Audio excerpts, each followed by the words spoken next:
السلام علیکم ورحمۃ اللہ وبرکاتہ۔ بسم اللہ والصلاۃ والسلام علی رسول اللہ۔ سوال پوچھا گیا ہے کہ جب کوئی کسی مسلمان بھائی بہن کا سلام دے تو اسے سلام کا جواب کن الفاظ میں دیتے ہیں؟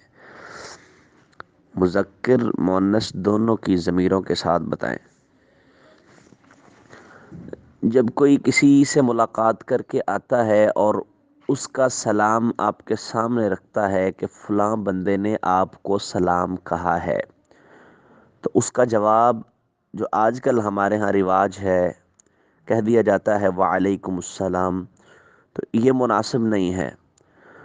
اس کا انداز یہ ہوگا، صحیح بخاری اور مسلم کے اندر روایت موجود ہے، رسول اللہ صلی اللہ علیہ وسلم نے حضرت عائشہ رضی اللہ تعالی عنہا سے کہا تھا کہ آپ کو جبریل سلام کہہ رہے تھے، آپ کو جبریل نے سلام بھیجا ہے۔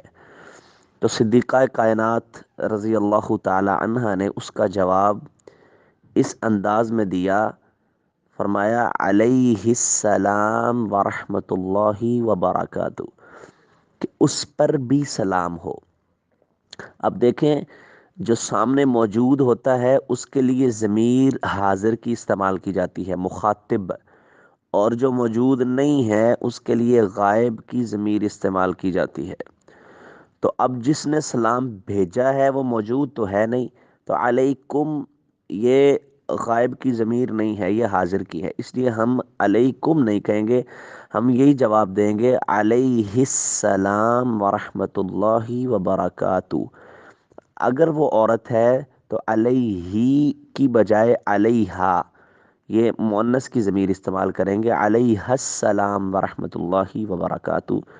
مرد کے لیے علیہ ہے اور عورت کے لیے علیہا۔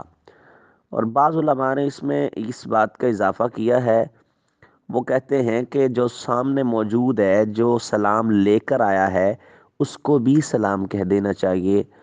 تو ویسے جو لے کر آیا ہے اس سے تو سلام دعا پہلے ہی ہو چکی ہوتی ہے، بہرحال اس کو بھی کہہ دیا جائے تو اس میں حرج نہیں ہے۔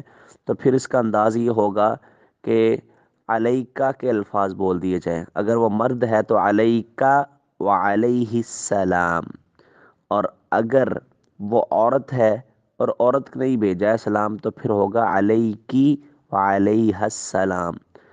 تو یہ یاد رکھیں، علیکہ مذکر کے لیے ہے، علیکی مؤنث کے لیے ہے، اور جو غائب کی ضمیر یعنی جس نے سلام بھیجا ہے اس کے لیے علیہ السلام یہ مرد کے لیے ہے، علیہ السلام یہ عورت کے لیے ہے۔ اب ترتیب انسان کو پتہ ہوتی ہے، جو سلام لے کے آیا ہے وہ کسی عورت کا لے کے آیا ہے یا مرد کا، اور وہ خود مذکر ہے یا مؤنث ہے، تو اس لحاظ سے ترتیب بنا کے اس کو جواب دے دیا جائے۔ دونوں طرح سے درست ہے، یا اسے بھی سلام کہہ دیا جائے یا پھر صرف علیہ السلام یا علیہ السلام پر ہی انسان اکتفا کر لے، دونوں الفاظ ٹھیک ہیں۔ اللہ رب العزت دین کی سمجھ عطا فرمائے۔